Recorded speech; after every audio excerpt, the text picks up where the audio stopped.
皆様、これより 지금부터 2024년도 납치 문제에 관한 온라인 유엔 심포지움을 개최하겠습니다. 저는 오늘 종합사회를 맡은 가네코 에리코라고 합니다. 잘 부탁드리겠습니다. 오늘 온라인 심포지움은 유엔 인터넷 TV에서는 영어로, 유튜브 상의 납치 문제 대책 본부 공식 동영상 채널에서는 일본어 및 태국어로, 그리고 줌 웨비너 등으로는 한국어로 생방송으로 진행되고 있습니다. 오늘 등단하시는 분들을 소개해 드리겠습니다. 오늘 심포지움은 미국, 호주, 일본, 한국 정부 그리고 EU가 공동으로 개최하며 일본 국회에서 북한에 납치된 일본인을 조기에 구출하기 위해 행동하는 의원연맹의 후루야 케이지 회장님, 일본, 미국, 태국의 납치 피해자 가족분들이 참여해 주시고 계시며 패널 토론에서는 일본의 케이오 기주쿠 대학의 니시노 주니아 교수께서 진행을 맡으시고 에번스 리비아 전 미국 국무부 차관보 대리님 그리고 한국의 이원덕 국민대학교 교수님을 패널리스트로 모시겠습니다. 그리고 오늘 심포지움에서는 뉴욕에서 각국의 유엔 대표부 및 유엔 사무국의 여러분께서 참여해 주고 계십니다. 여러분께서 이른 아침 시간에도 불구하고 참여해 주셔서 감사합니다. 그럼 심포지움의 개회에 즈음하여 야마자키 가자유키 유엔 일본 정부 상주 대표이자 특명 정권 대사님의 개회사가 있겠습니다. 야마자키 대사님 잘 부탁드리겠습니다.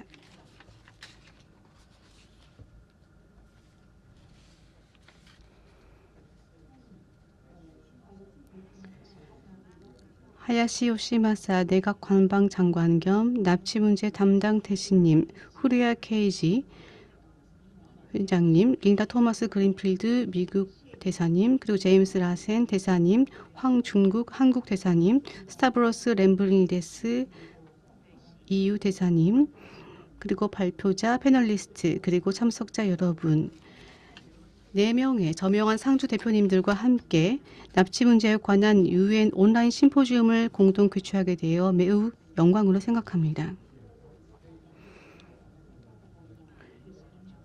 이 자리에 계시는 상주 대표님들의 참여는 이 중대한 문제를 해결하겠다는 국제사회의 변함없는 지지를 보여주는 증거이자 납치 피해자들을 위한 해결책을 추구하는 집단적인 결의를 강조하는 것입니다.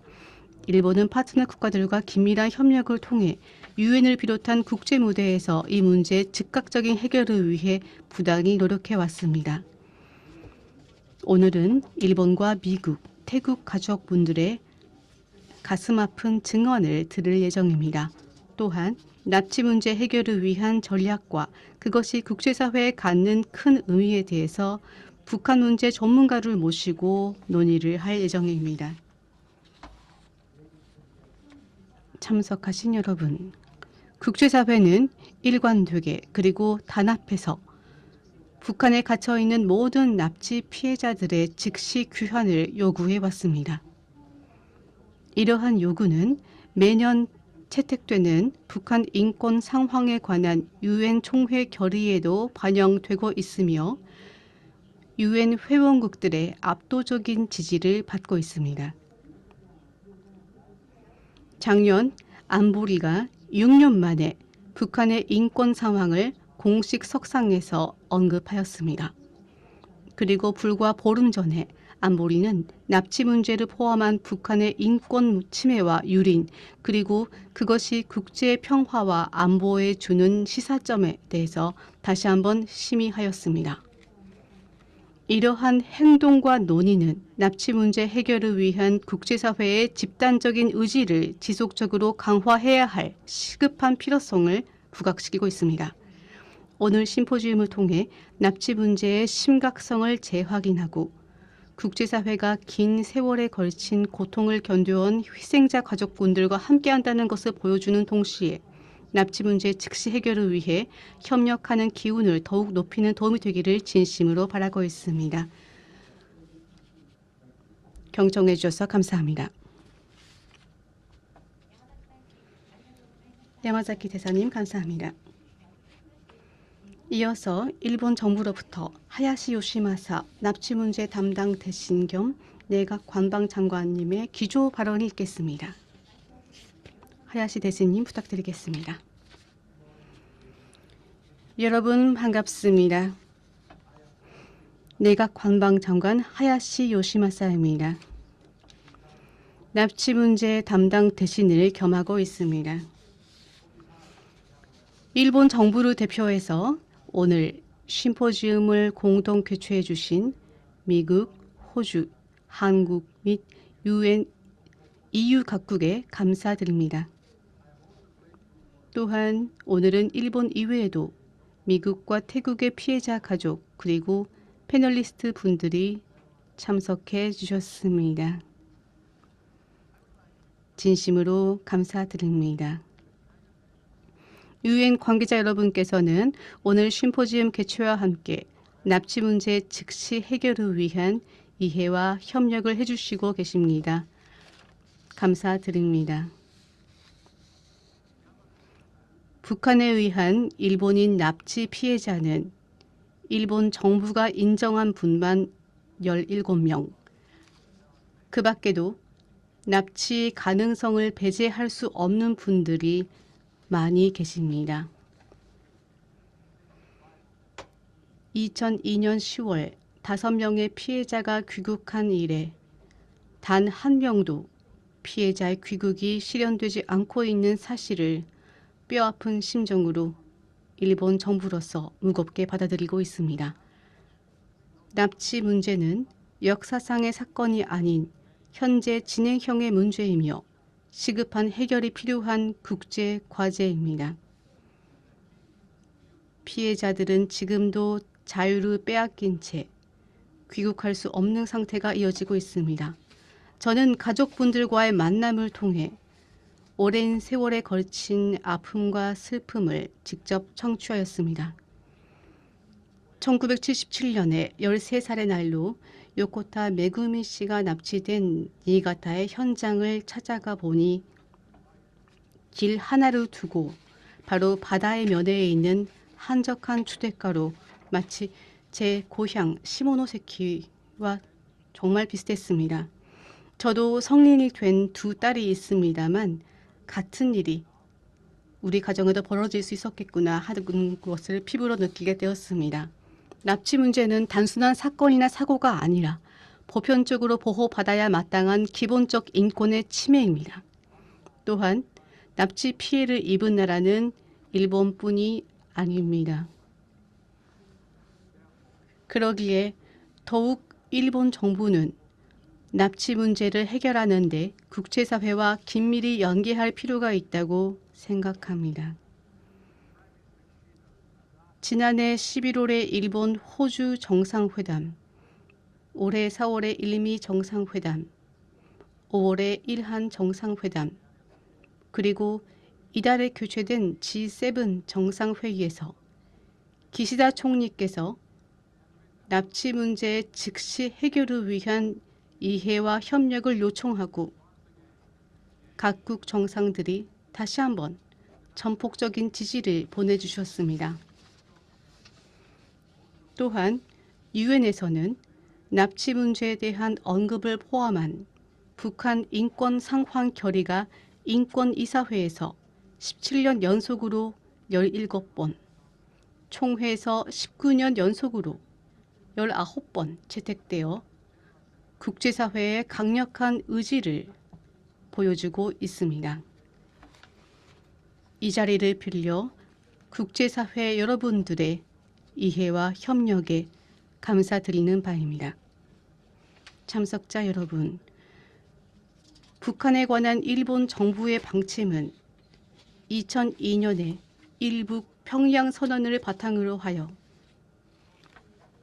납치, 핵, 미사일 등 여러 현안을 포괄적으로 해결하고 불행한 과거를 청산하여 일부 국교 정상화 실현을 목표로 한다는 것입니다. 이 가운데 특히 납치 피해자와 가족분들이 고령이 되면서 시간적 제약이 있는 납치 문제는 한시도 소홀히 할 수 없는 인도적 문제라고 생각합니다. 일본 국내에서는 가족은 물론이고 국민들 사이에서 절박한 심정이 강해지고 있습니다. 일본과 북한 사이에 결실 있는 관계를 수립하는 것은 쌍방의 이익에 합치됨과 동시에 지역의 평화와 안정에 크게 기여합니다. 그러나 현재 상황이 길어지면 길어질수록 일북이 새로운 관계를 구축하려 해도 실현이 어려워질 수 있습니다. 한순간이라도 허비하지 말고 이제 대담하게 현재 상황을 바꿔 나가야 합니다. 기시다 총리께서는 현안 해결이라는 결코 쉽지 않은 과제를 해결하기 위해서는 정상급에서 머리를 맞대고 진솔하게 논의할 수 있는 관계를 우선 구축하는 것이 매우 중요하며 김정은 위원장과의 정상회담을 실현하기 위해 총리 직할의 고위급 협의를 추진해 나간다는 뜻을 밝힌 바 있습니다.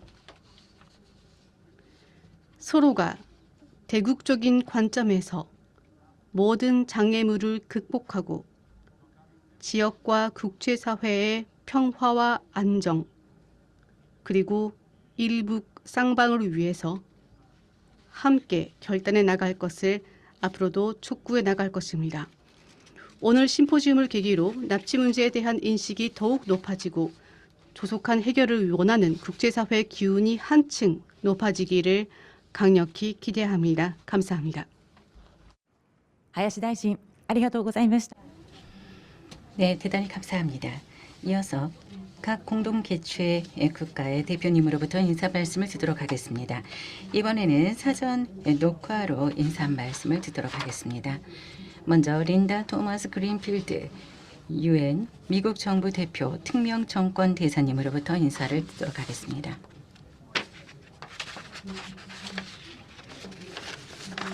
여러분 안녕하십니까? 2달 전에 저는 일본에 체제를 했을 때 요코타 사키에님을 만날 기회가 있었습니다. 사키에님의 따님인 메구미님은 하굣길에 불과 13살의 나이로 북한에 납치됐습니다. 약 50년 동안 사키에님은 따님과의 상봉을 계속해서 기다리고 있습니다. 건강한 가운데 만나고 싶다라고 저에게 이야기를 했습니다. 최근에 사키에님은 메구미님의 따님과 그리고 손녀를 만날 수가 있었습니다. 사키에님은 얼마나 마음이 아파도 한 번도 그 희망을 버린 적이 없습니다. 아드님들과 함께 메구미님과 같은 납치 피해자를 되찾기 위한 최전선에서 싸우고 있습니다. 형제, 자매, 아들, 딸과 가족들을 다시 만나게 하기 위해서 사랑하는 사람을 잃은 사람들에게 맞는 답과 정의를 부여하기 위해서 납치 피해자의 어려운 상황을 세계에 알리기 위해서 싸우고 있는 것입니다. 요코타님 가족과는 40년 전에 유럽에서 영어를 배우고 있었던 따님인 케이코님의 납치된 아리모토 아키히로님과 같은 활동가들과 함께 활동하고 있습니다. 아키히로님은 제가 일본에 있는 동안에 코베에서 첫 신칸센을 타고 저를 만나러 와주셨습니다. 나중에 알게 된 것입니다만 매년 따님의 생일을 축하하기 위해서 아내인 카요코님과 함께 케이크를 구웠다고 합니다. 그렇지만 지금은 그렇게 하지 못하게 되었습니다. 카요코님은 2020년에 따님과 상봉하지 못하고 타계하셨습니다. 그날 제가 아키히로님과 요코타님 가족에게 말씀을 드린 것처럼 미국은 그들과 함께 있습니다. 그리고 앞으로도 모든 기회를 통해서 납치 문제를 거론을 하며 이 문제의 즉시 해결을 발신해 나가겠습니다. 물론 누구나가 외교에 열심인 것은 아닙니다. 대화를 시도한다고 하더라도 북한은 공격적인 대응만 하고 있습니다. 의미 있는 진전이 아니라 미사일 발사를, 다자주의가 아니라 고립주의를 선택하고 있습니다. 이 유해하며 그리고 위험한 행동은 끔찍한 인권 침해로 이어지고 있습니다. 그리고 우리들은 이와 같은 학대에 눈을 감거나 아니면 더 나쁘게도 학대를 용인하는 나라들이 있다는 것을 알고 있습니다. 그렇지만 아키히로님과 요코타님 일가를 비롯한 많은 가족분들께서 이 상봉과 그리고 정의를 위해서 계속해서 싸워 오신 것처럼 저들도 앞으로 계속해서 싸워나가겠습니다. 우리는 북한의 인권 침해를 안전보장이사회의 가장 중요한 의제로서 제안을 하도록 하겠습니다. 우리들은 북한에 대해서 건설적인 대화와 납치 피해자의 귀환을 위해서 압박을 계속해서 가하겠습니다. 그리고 피해자들에게 대해서 몇십 년 동안 이루지 못했던 이와 같은 설명 책임을 다할 수 있도록 파트너와 함께 노력을 계속하겠습니다. 사키에님과 아키히로님이 지적을 하신 바와 같이 한시의 유예도 없는 것입니다. 감사합니다. 토머스 그린필드 대사님으로부터 인사 말씀이셨습니다. 그러면 이어서 제임스 라슨 UN 호주 정부 상주 대표 대사님으로부터의 인사이십니다.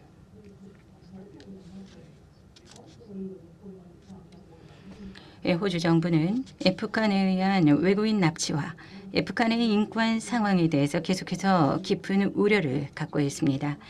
2014년에 북한에 있어서의 인권에 관한 유엔 조사위원회에서 북한 정부에 의한 인권 침해가 인도적인 죄라고 보고가 된 지 10년이 됩니다. 그동안 거의 변화가 일어나지 않고 있는 것은 매우 유감스러운 일입니다.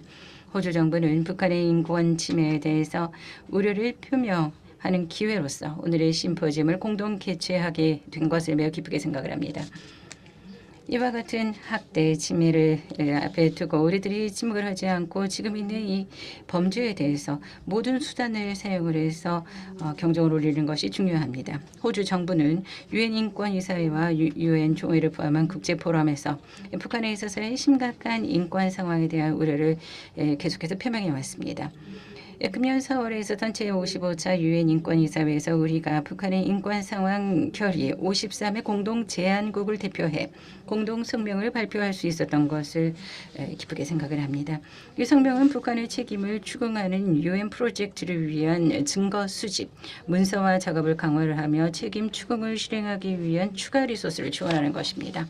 우리는 북한에 대해서 유엔 프로세스에 대한 건설적인 관여, 고문과 수용자의 학대를 중단할 것, 그리고 사형의 폐지, 납치 문제의 즉각적인 해결을 계속해서 요구하겠습니다. 호주는 탈북자의 강제 귀국에 대한 신뢰할 수 있는 보고를 받아 매우 우려하고 있습니다. 송환된 자들은 고문, 잔혹하며 비인도적인 그리고 또 존엄을 부정하는 형벌을 받는 그런 위험에 노출되어 있는 것입니다. 우리는 모든 유엔 회원국에 대해서 국제인권법에 따른 강제 송환 금지 원칙을 재확인하도록 요청하고 있습니다. 호주 정부는 러시아가 14년간 모든 회원국이 일제에서 지지했음에도 불구하고 북한 제재위원회 전문가 패널에 관련된 유엔 안보리 결의 1718호의 맨데이트 거부권을 행사한 데 대해서 중대한 우려를 가지고 있습니다. 이 전문가 패널의 해산 이후에 북한의 경제 정세, 제재 대상 활동을 검증 가능한 그리고 증거에 따른 형태로 조사를 하는 것이 지금까지 이상으로 어려워졌습니다. 이와 같은 조사를 해야만 북한에 있는 주민들이 직면하고 있는 인도 그리고 인권 상황을 이해할 수가 있다고 생각을 합니다. 우리는 북한에 대해서 일본에 있어서의 대화 제안에 응해 납치 문제를 포함한 현안 상황의 해결에 노력을 하기를 요구합니다. 감사합니다. 제임스 라슨 대사님으로부터의 인사였습니다. 이어서 황준국 유엔 한국정부 상주 대표 특명 정권 대사님으로부터의 인사입니다. 내빈 여러분, 오늘 심포지엄에 일본, 미국, 호주 그리고 EU와 함께 공동 개최자 정부 대표로서 이 심포지엄을 수집해 주신 일본 정부에 감사를 드립니다. 그리고 일본, 한국, 미국, 태국 그리고 다른 나라로부터 북한에 의해서 납치 또는 강제 실종된 피해자 가족분 여러분들께는 가족의 귀국을 위해서 그리고 잊혀지지 않도록 하기 위해서 부단한 노력을 해오신 데 대해서 경의를 표명하는 바입니다. 올해는 북한에 의한 인권에 관련된 유엔 조사위원회의 획기적인 보고서가 나온 지로부터 10년째가 됩니다. 이 보고서는 납치, 봉국, 귀환의 거부, 대규모 국가정책으로서의 강제 실종을 포함한 북한에 있어서의 중대한 그리고 조직적인 인권 침해에 대해서 대량의 정보를 문서로 해서 제공을 한 것입니다. 수십 년 동안 북한에 의해 인권 침해는 국가를 초월해서 사용이 되어 왔습니다. 한국전쟁 이후에도 수백 명의 한국인들이 납치되어서 부당하게 억류된 채로 있습니다. 한국전쟁 국군 포로는 지금도 가족의 품으로 돌아가지 못하고 있습니다. 그리고 일본 국민도 고향에서 납치가 되었습니다. 우리는 북한이 자신들의 인권 침해를 단호히 인정하지 않고 있는 데 대해서 매우 실망하고 있습니다. 북한 정부는 모든 납치 피해자, 억류자, 미귀환 전쟁 포로를 당장 귀환시켜야 합니다. 지난해 캠프 데이빗 정상회의에서 한국, 일본, 미국 정상이 납치 피해자, 억류자, 미귀환 국군 포로 문제의 조기 해결을 추진하기 위한 공동 커미트먼트를 재확인을 했습니다. 올해 우리 3개국은 유엔 안보리에 함께 참가하고 있으며 북한에 있어서의 인권 침해와 국제사회의 평화와 안전에 대한 영향에 대해서 재인식을 향상시키기 위해서 함께 노력을 해왔습니다. 북한 정부는 인권 침해를 정치적인 목표 달성을 위한 중요한 통치 수단으로 이용하고 있습니다. 지금까지 오랜 기간의 압정 체제가 핵무기를 포함한 무기 개발을 강력하게 가속시키는 원동력이 되고 있는 것입니다. 이와 같은 우려할 만한 상황화에 있어서 지난해 심포지엄에서 제가 납치 문제를 포함한 북한의 인권 상황에 대해 대응하기 위해 안보리가 공개 회의를 재개하는 중요성에 대해서 말씀을 드렸습니다. 공개 회의는 지난해 안보리에서 지체 없이 이루어졌고 그리고 올해도 개최가 되었습니다. 안보리는 북한 정부가 설명 책임을 다할 때까지 북한에 있어서의 잔혹한 인권 상황에 빛을 계속 비추어야 한다고 생각을 합니다. 내빈 여러분, 한국 정부는 북한에 의한 인권 침해에 대해 앞으로도 계속해서 목소리를 올려나갈 결의입니다. 국제사회와 연대를 하면서 이와 같이 해나가겠습니다. 그리고 그 어떤 기회도 놓치지 않고 이 문제에 빛을 비추고 잊혀진 위기로 만들지 않겠습니다. 마지막으로 한국 정부는 사랑하는 가족들의 귀국을 위해서 정력적으로 싸우고 있는 피해자 가족 여러분들과 단결해서 함께 싸울 것을 이 자리에서 약속드리겠습니다. 감사합니다. 중국 황중국 대사님의 인사 말씀을 들었습니다. 이어서 스타브로스 람블리데스 유엔 대표부 대표, 유엔 EU 대표부 대표, 특면 정권 대사님의 인사 말씀 있겠습니다. 여러분, 오늘의 중요한 행사를 공동 개최할 기회를 주신 데 대해서 주최자 여러분께 감사의 말씀을 드립니다. 올해는 유엔 조사위원회에서 북한에서의 광범위하고 조직적인 과도한 인권 침해, 이 중에는 비인도적인 죄에 해당하는 행위도 있다고 결론 지은 지 10년이 됩니다. 이 사안에 대해 지난 10년간 아무런 개선이 없었던 것은 매우 유감스러운 일입니다. 우리는 북한에 의한 인권 침해, 기본적 자유의 부정, 불처벌, 적법 절차와 법의 지배의 부재에 대한 지속적인 보고를 목도했습니다. 북한과 많은 유엔 인권 관련 기관, 특히 특별보고관과의 협력이 부족한 상황이 계속되고 있습니다. 북한 정부의 정책이 주요 원인으로 지적되고 있는 비참한 인도적 상황에 대한 보고도 받고 있습니다.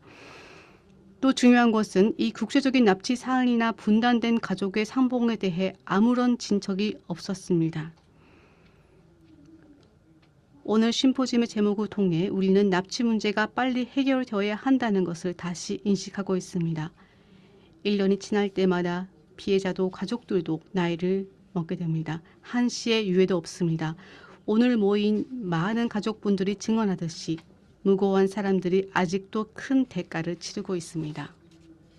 이유는 북한에서 자행되고 있는 인권 침해와 인권 학대가 잊혀진 위기가 되는 것을 허용하지 않습니다. 이를 위해 우리는 매년 유엔 총회와 인권이사회에서 북한 인권 상황 결의를 제출해 왔습니다. 국제사회가 합의한 결의는 북한에 대해 피해자의 조속한 귀환을 촉구하고 있습니다.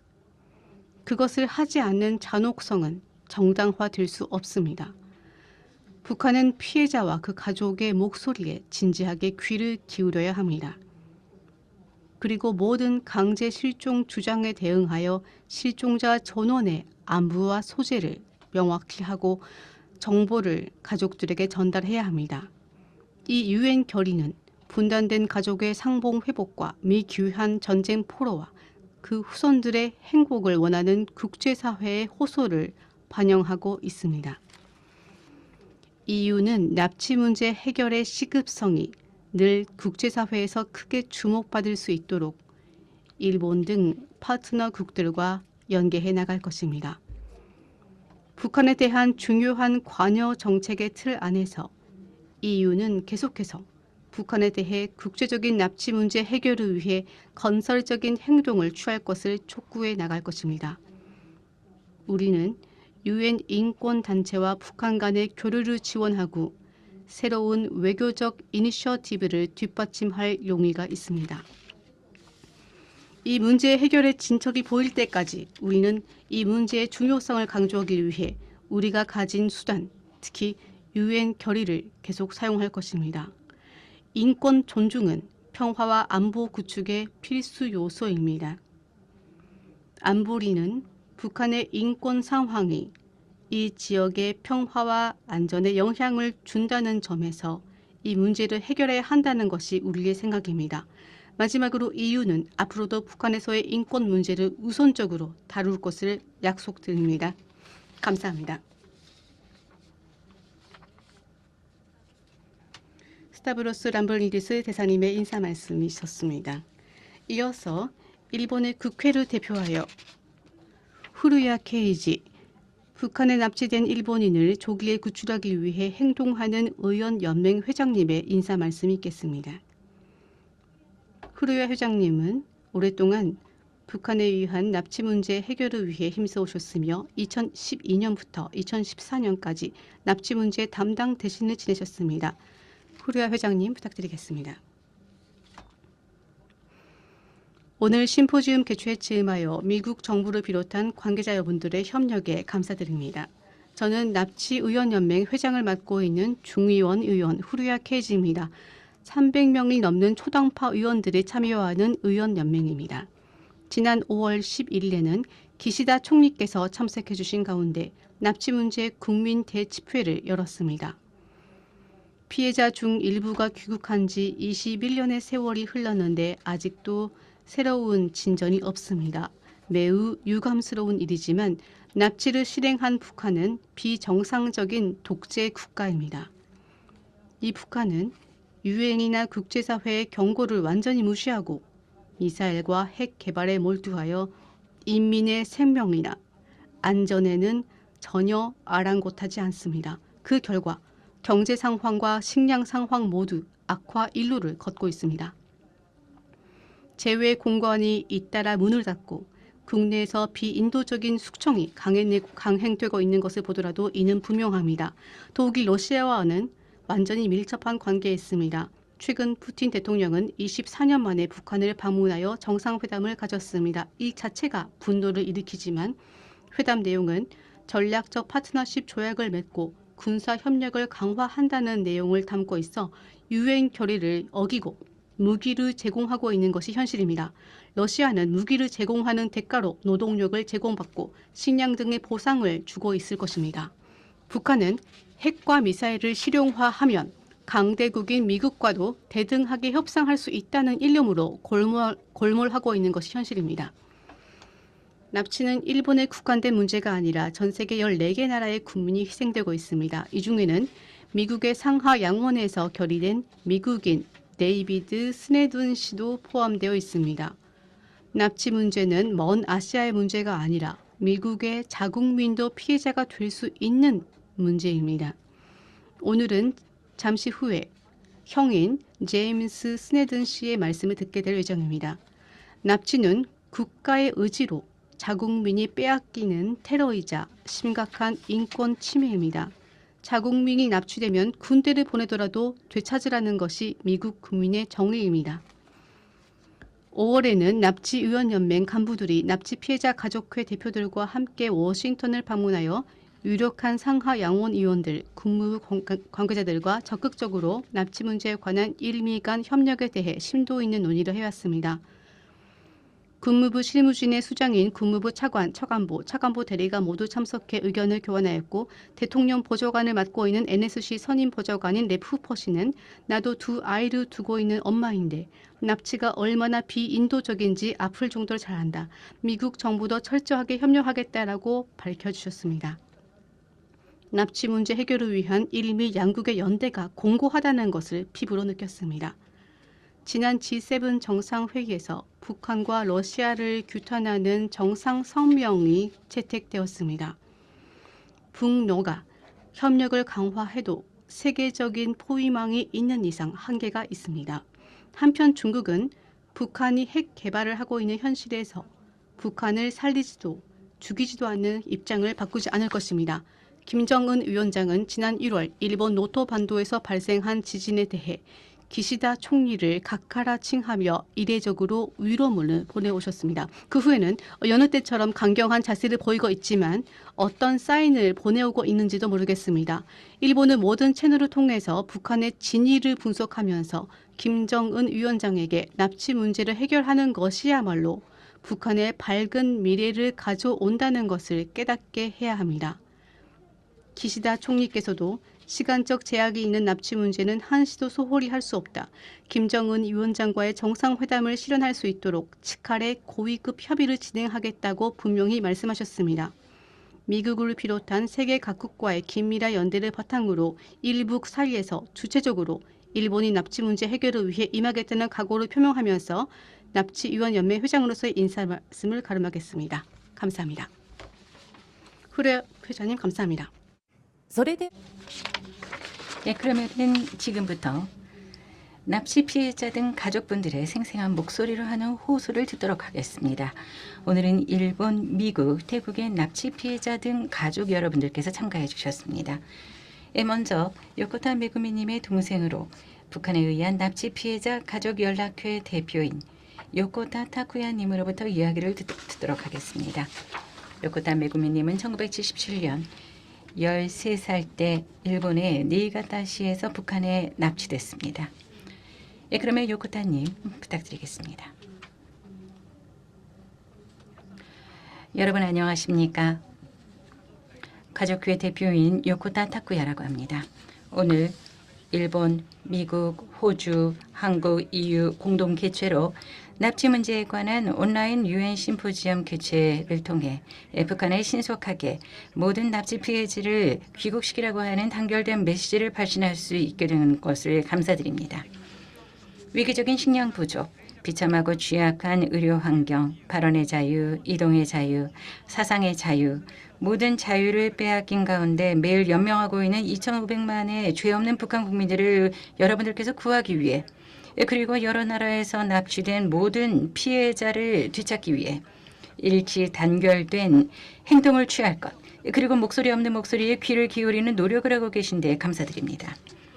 많은 분들이 제대로 된 식사를 하지 못하고 있는 한편 북한 당국은 핵 개발과 거듭된 탄도미사일 발사에 열중하며 사람들의 인권을 희생하고 성군 정치를 계속하고 있습니다.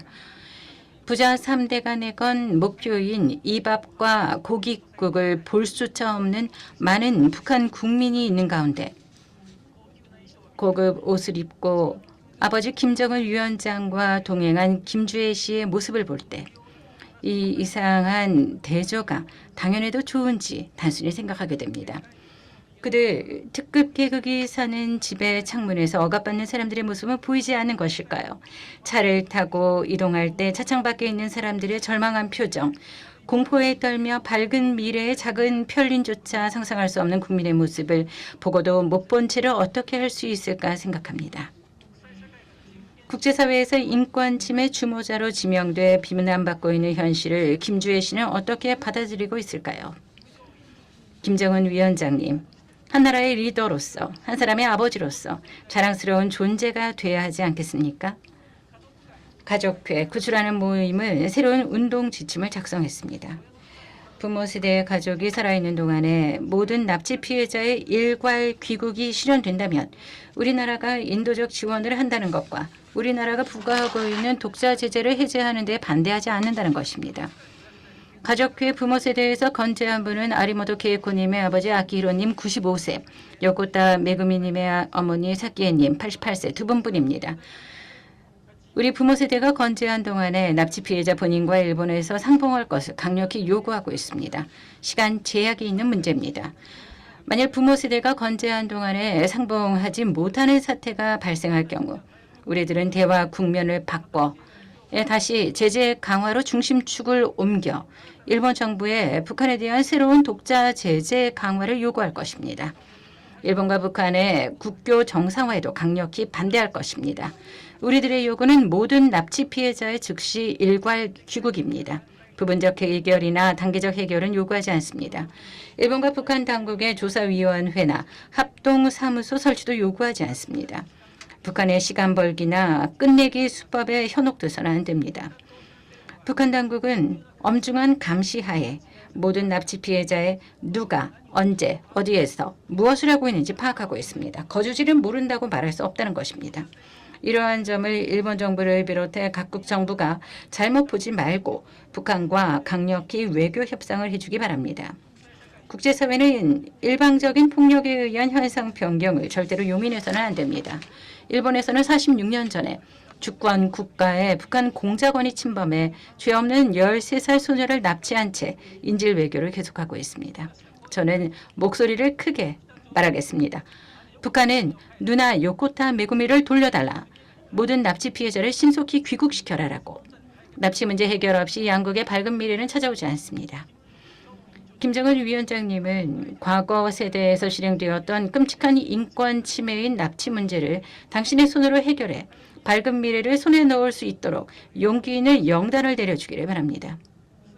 딸인 김주엔 씨에게 희망을 가질 수 있는 미래를 줄 수 있는 결단을 내려주기 바랍니다. 오늘 심포지움을 공동 개최해 주신 각국 관계자 여러분, 북한이 납치 문제를 해결하지 않는 한 결코 제재의 끈을 풀어주는 일이 없도록 거듭 단결해 주십시오. 그리고 우리 가족과 형제의 상봉을 바라는 용기 있는 여러분, 절대로 포기하지 말고 말을 무기 삼아 싸워나갑시다. 저도 앞장서서 목소리를 드높이겠습니다. 반드시 승리합시다. 관계자 여러분들의 협력에 감사드립니다. 오늘은 대단히 감사합니다. 요코타님 감사합니다. 이어서 타구치 야에코님의 장남으로 북조선에 의한 납치 피해자 가족연락회 사무국장이신 이즈카 코이치로님으로부터 이야기를 듣겠습니다. 타구치 야에코님은 1978년 22살 때 북한에 납치됐습니다. 그러면 이즈카님 부탁드리겠습니다. 오늘은 온라인 국제 심포지움에 참가를 해주셔서 대단히 감사합니다. 납치 가족회 연락회 사무국장인 이즈카 코이치로입니다. 제 어머니 타구치 야에코는 46년 전인 6월 29일에 갑자기 한 살이었던 저와 3살인 누나를 남기고 행방이 묘해졌습니다. 당시 어머니 주변인들은 어린아이를 남기고 행방을 감춘 데에 큰 의문을 가졌었습니다. 그때로부터 어머니의 소재는 24년 동안 알 수가 없었습니다. 2002년 9월에 북한과 일본 간에 개최가 되었던 정상회담 속에서 어머니의 소재가 판명됐습니다. 북한은 어머니를 납치했다는 것을 인정을 하고 1987년에 북한 국내에서 교통사고로 사망을 했다고 일본 정부에 설명을 했습니다. 그 소식을 들은 저는 목소리와 모습을 모르는 어머니를 찾아 목소리와 모습도 알지 못한 채 영원히 만나지 못하고 끝나버렸는가라고 좌절했습니다. 어머니의 마음을 생각을 해보면 2명의 어린 아이를 남겨둔 채로 사랑하는 아이들의 성장을 옆에서 보지도 못하고 안아주지도 못하고 가족들이 함께 울지도 못하고 또 기쁨을 나누지도 못한 채 그저 24년간 아이들을 생각을 하며 눈물 속에 비통하게 북한에서 사셨던 것으로 이렇게 상상이 됩니다. 그러나 그 후에 진실이 다르다는 것이 판명됐습니다. 북한의 보고인 타구치 야에코 사망이라고 하는 정보는 전혀 근거가 없는 것이었습니다. 2002년에 북한이 제시한 사망 진단서는 날조된 것으로 일본이 추궁한 결과로서 2004년 북한으로부터 새로 제시된 교통사고 보고서라고 하는 자료에 어머니의 북한에 있어서의 이름이 어떤 이은혜라는 이름의 글자조차 없었습니다. 그 이후 북한에서는 명확한 어머니의 생존과의 정보는 없었습니다. 어머니 야에코와 같이 일본인이 북한에 납치된 경우는 일본 정부가 인정하는 것만으로도 17명에 달합니다. 이 가운데 5명은 2002년에 귀국했지만 22년이 지난 지금도 여전히 12명이 귀국하지 못하고 있습니다. 북한은 이 미귀환자 12명에 대해서 8명 사망, 4명 미입국이라고 설명하고 있습니다만 그 어떤 설명에도 부자연스러운 점과 모순점이 많아서 객관적으로 사망을 뒷받침하는 사항은 아무것도 없습니다. 북한에 의한 납치 사건의 대부분이 1970년 그리고 80년대에 있어서 50년 가까이 긴 시간이 지났습니다. 이에 따라서 피해자 자신과 그 가족 많은 분들이 고령화하고 있습니다. 북한에서 구출을 기다리는 일본인 인정 피해자도 평균 74.5세로 고령화하고 있습니다. 또 피해자 가족 가운데 있어서는 다시 만나지 못한 채 타계하신 분들이 많습니다. 제 어머니 타구치 야오에코의 오빠로 그리고 제 양부이기도 한 전 가족회 대표인 이즈카 시게오도 그중 한 사람입니다. 납치 피해자와 그 귀국을 기다리는 가족이 살아있는 동안 다시 만나지 못한다면 진정한 의미에서의 납치 문제 해결이라고 할 수 없습니다. 더 이상 납치 피해자와 가족 사이를 죽음으로 갈라놓는다면 우리들의 분노는 표면화돼 영원히 북한과 이를 돕는 나라, 사람들을 용서하지 않을 것입니다. 그러나 그렇게 감정적으로 되기 전에 북한과 냉정하게 이성적으로 마주할 생각도 있습니다. 우리 가족회는 올해 새로운 운동 방침을 발표했습니다. 부모 세대 가족이 살아있는 동안에 모든 납치 피해자의 일괄 귀국을 실현할 수 있다면 우리나라가 인도적 지원을 한다는 것과 우리나라가 부과하고 있는 독자 제재를 해제하는 데 반대하지 않는다는 것입니다. 이 제재라고 하는 것은 일본국이 독자적으로 실시하고 있는 제재에 한정되는 것이며 일본도 참가하고 있는 유엔 제재는 유지됩니다. 그리고 또 우리의 방침은 어디까지나 이 부모 세대가 건재한 동안 상봉하고 귀국시키지 않는다면 일본의 이와 같은 독자적인 제재를 하는 일은 전혀 없습니다. 앞으로 상봉과 귀국을 하지 못하고 부모 세대 분들에게 불행한 일이 생긴다고 한다면 우리는 인도적 지원과 독자 제재 해제는 없으며 오히려 독자 제재를 강화를 요구하게 될 것입니다. 그리고 대국적으로 보아 납치 문제 이외에 북한을 둘러싼 문제에 핵과 미사일 문제가 있습니다. 그러나 이러한 문제와 납치 문제는 분리해서 추진해야 합니다. 납치 문제는 생명의 문제이며 사람의 목숨에는 기한이 있기 때문입니다.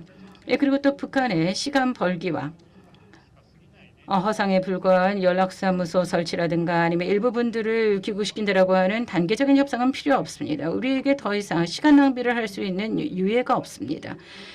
그리고 북한에 대한 압박이 될 수 있는 활동도 필요합니다.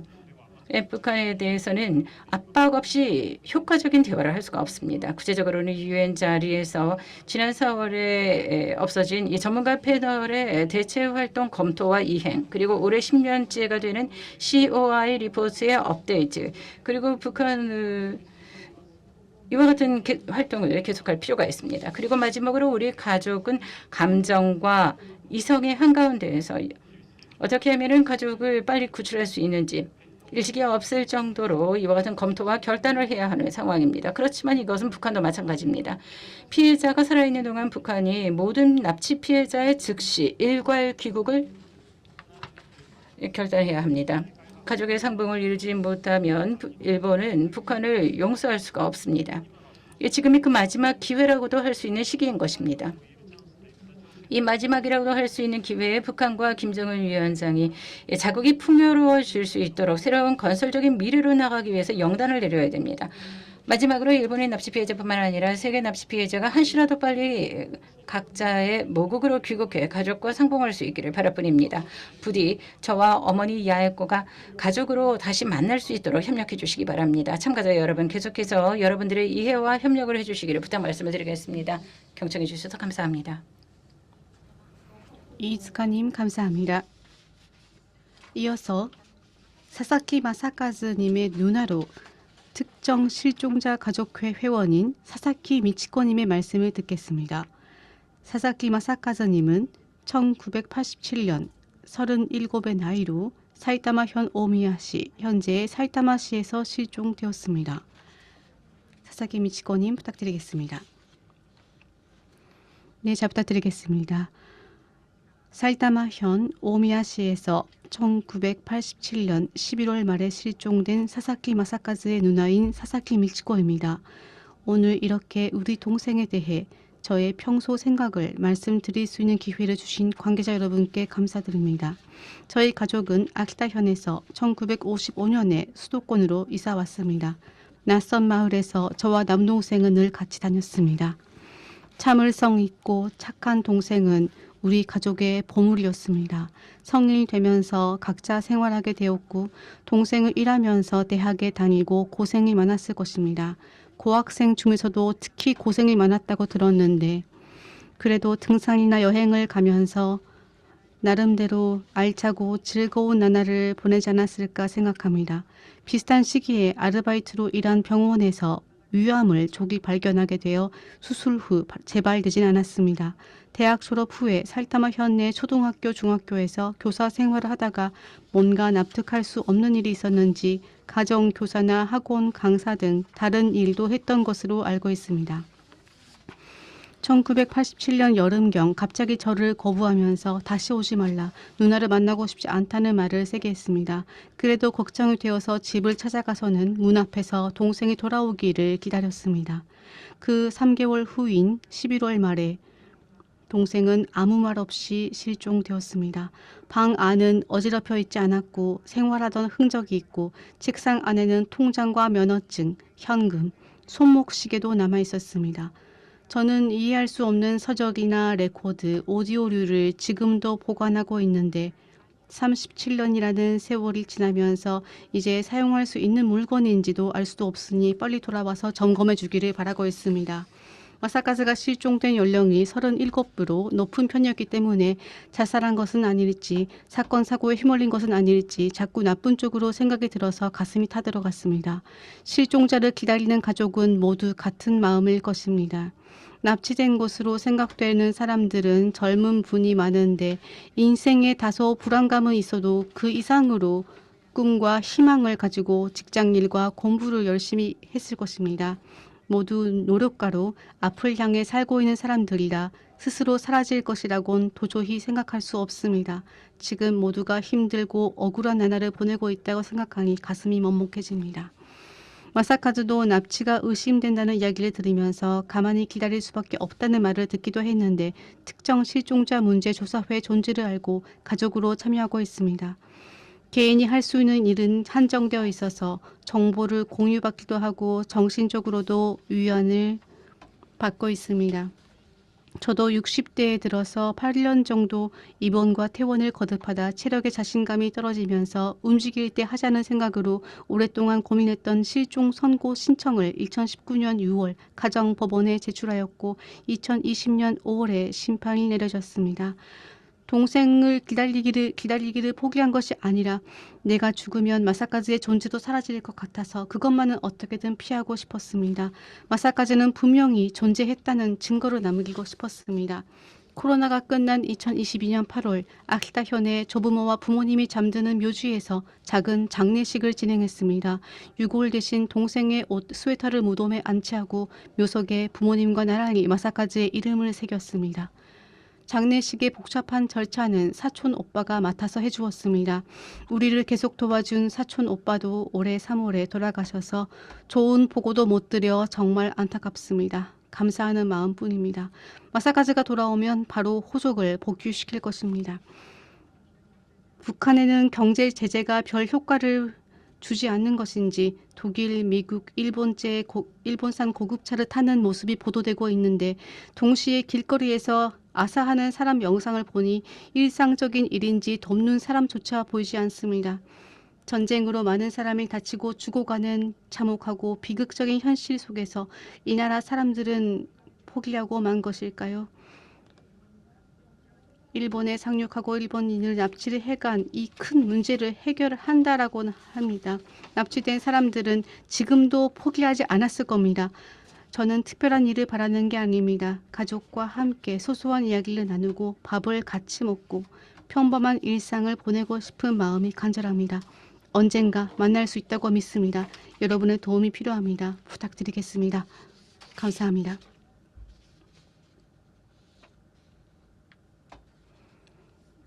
사사키 미치코님 감사합니다.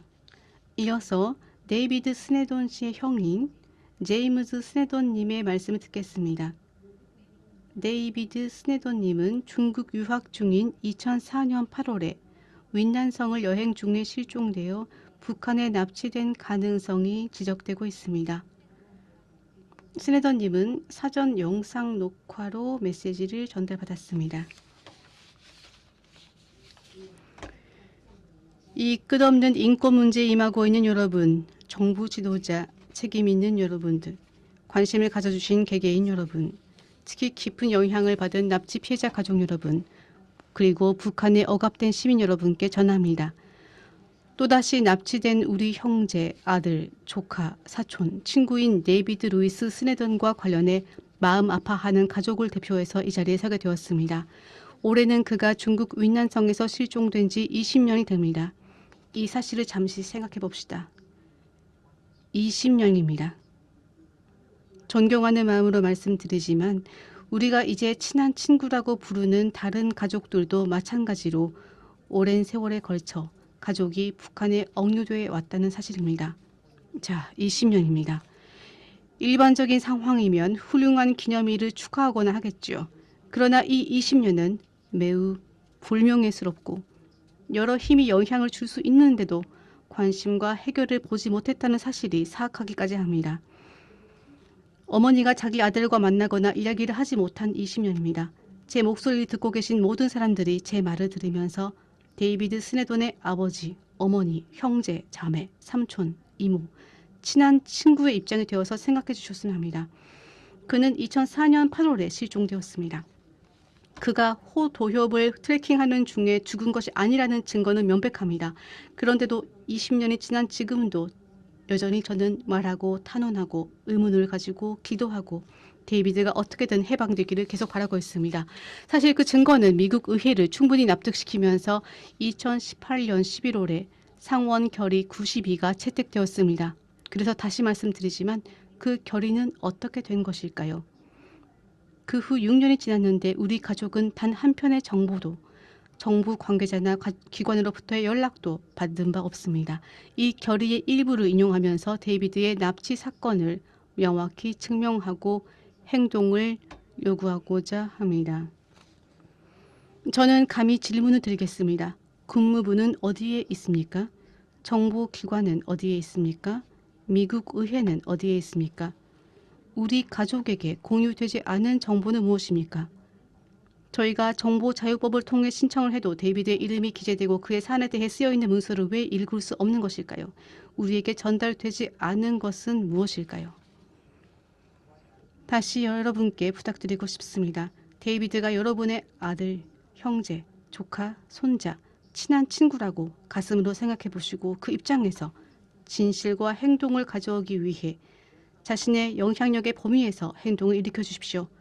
맞습니다. 데이비드의 실종이라는 비극과 혼란 속에서 우리 가족은 그가 가족과 자유롭게 생활할 수 있게 될 것이라고 믿고 희망을 계속 가지고 있습니다. 그리고 동시에 고통받는 북한의 겸손한 사람들이 신이 내린 자유와 자치권을 부여받기를 바라고 그렇게 믿고 있습니다. 이러한 자유는 인류를 고귀하게 만들고 모든 좋은 일을 구현하면서 혁신, 경제 번영, 예술, 과학을 추진하며 가장 중요한 것은 한 사람 한 사람이 자유롭게 사랑하는 하늘의 부모를 예배할 수 있게 되는 것입니다. 우리는 신에 의해 의도되고 가능성을 가지고 창조된 인간의 가족입니다. 하나님의 뜻은 우리 개개인이 개인적인 선택과 자유의지를 통해 최대한의 가능성과 발전을 이루는 것입니다. 이 단순하면서도 매우 강력한 인간의 기본적인 권리가 북한의 억압적인 정권에 의해 부정되고 말 그대로 말소되고 비난받고 파괴되고 있습니다. 그래서 데이비드에 대한 희망과 함께 북한 사람들이 압정에서 해방되어 이 기본적인 인간의 권리를 누릴 수 있게 되기를 계속 바라고 있습니다. 개인적으로는 언젠가 이 억압된 사람들과 만나서 훌륭한 비빔밥과 김치 또는 불고기와 한국의 반찬들을 즐기고 새로 얻은 자유와 번영을 느끼는 그들과 같이 지내고 싶습니다. 또한 납치 전에 한국어가 유창했던 형제 데이비드가 이제 한국의 언어와 문화에 정통하여 사회 전체를 사랑스럽고 인내심 있게 받아들이며 가족과 함께 자유롭게 왕래할 수 있게 될 것이라고 믿습니다. 그리고 마지막으로 지금까지의 탄원을 거듭 말씀드리겠습니다. 북한 지도자 여러분, 여러분의 시민은 여러분의 영도의 빛, 꽃과 같은 존재, 희망과 번영의 새로운 내일을 맞이하는 해돋이입니다. 그들이 북위 48도 이북에서 모든 멋진 일을 끌어올리는 데 필요한 자유를 부여해 주십시오. 여러분이 손을 내미는 것을 선택할 때 우리는 여기에 있습니다. 한마디 일본어로 말씀드리겠습니다. 납치 문제로 영향을 받은 가족 여러분께 이 문제는 끝나지 않았습니다. 저는 같이 손을 맞잡고 한 마음으로 열심히 할 생각입니다. 함께 말을 걸고 사랑을 가지고 끝까지 함께 노력합시다. 잘 부탁드리겠습니다. 제임스 스네도님으로부터의 말씀이셨습니다. 네, 그러면은 마지막으로 아노차 판초이님의 조카이신 반주원 판초이님으로부터 이야기를 듣겠습니다. 아노차 판초이님은 1978년에 마카오에서 실종돼 북한에 납치된 것으로 보입니다. 판초이님에게는 사전 녹화로 메시지를 받았습니다. 그럼 보십시오. 안녕하십니까? 저는 반전 판초이입니다. 북한에 납치된 첸마이현 상칸펜 출신의 태국인 여성 아노차 판초이의 조카입니다. 이 사건이 발생한 것은 1978년. 친족들이 아노차가 마카오의 직장에서 실종된 것을 알게 된 것은 그녀와 함께 일하러 갔었던 친구로부터 받았던 편지였습니다. 당시 우리들 친척들은 그저 기다릴 수밖에 없었습니다. 누구에게 도움을 청하면 좋을지 알 수가 없어서 46년 전에는 시골에서 수색을 찾으러 나가는 것은 매우 어려워서 그리고 또 어디에 연락을 하는 것조차도 어려웠습니다. 그 후에 2005년 11월 1일 시간은 19시 30분이었습니다. 아노차 고모의 동생이자 제 아버지인 스카무 판초이가 텔레비전으로 ITV의 저녁 뉴스를 보고 있었을 때 뉴스 진행자가 북한의 아노체라고 하는 이름의 태국인 여성이 납치됐다라고 말했다는 것입니다. 저와 아버지는 화면의 왼쪽에 있었던 여성의 사진을 보았습니다. 아버지는 곧 이렇게 말했습니다. 이 사람은 아노차다. 지금 북한에 있구나 라고요. 그래서 아버지와 저는 어디에 상담을 하면 될지 논의를 하고 마지막으로 상칸펜 시청에 가서 사실관계를 알고 싶다고 상담을 하고 시장에게 이 안건에 대해서 전했습니다. 그 후에 언론이 우리 집을 찾아왔고 그리고 태국 외교부에서 파견된 직원이 찾아와서 조사를 받았습니다. 그리고 아버지와 저를 외교부에 초청을 해서 우리는 당시에 태국 정부 외교장관과 면담을 할 수가 있었습니다. 그로부터 얼마 지나지 않아 일본 정부 그리고 북한에 납치된 일본인을 구출하기 위한 전국 협의회 여러분들께서 저희들을 찾아와서 아버지와 저를 2005년 12월에 일본에서 개최된 국제회의에 초대해 주셨습니다. 아버지와 저는 그 후에 몇 번인가 역대 태국 총리에게 협력 요청을 하러 가서 이야기를 하고 또 편지를 보내기도 했습니다. 그리고 많은 관련 정부 기관의 대표자들과도 여러 차례 회의를 가졌습니다. 그렇지만 어디에서든지 똑같은 답변을 했습니다. 가능한 지원을 하겠다. 응원을 하겠다라고 하는 답변뿐이었습니다. 2015년까지 10년 동안은 제 아버지가 오빠로서 할 수 있는 모든 것을 열심히 노력을 했었던 10년이었습니다. 어떻게 해서든지 여동생을 찾아내서 무사히 집으로 되돌릴 수 있도록 여러 가지 방법으로 노력을 했습니다. 소중한 사랑하는 여동생을 위해서 어떻게 해서든지 여동생을 무사히 집으로 돌아올 수 있도록 노력했던 것입니다. 예, 그러나 2015년 5월 1일 금요일 아노차의 오빠인 스캄은 마지막으로 여동생을 만날 기회도 없이 조용히 이 세상을 떠났습니다. 돌아가시기 전에 아버지는 저에게 고모에 관련된 문제는 절대로 포기를 하지 마라. 예, 그녀가 살아있을지 어떨지를 모른다고 하더라도 반드시 찾아서 귀국시켜라 라고 말을 했습니다. 저는 그때 아버지에게 약속을 했습니다. 가능한 한 모든 것을 하며 그리고 절대로 포기하지 않겠다고 약속을 했습니다. 아노차 고모가 사라진 지 46년이 지났지만 태국 정부와 관계기관으로부터의 연락이라든가 협력은 전혀 없습니다. 지금 현재 우리 친척들의 희망, 아노차를 찾아줄 수 있는 곳은 일본 정부 그리고 북한에 납치된 일본인을 구출하기 위한 전국 협의회, 북한에 의한 납치 피해자 친족 여러분, 인권 단체뿐입니다. 그러나 현재 세계의 경제 정세는 어려우며 전 세계의 모든 나라의 모든 사람들에게 영향을 주고 많은 사람들이 어려움에 직면해 있습니다.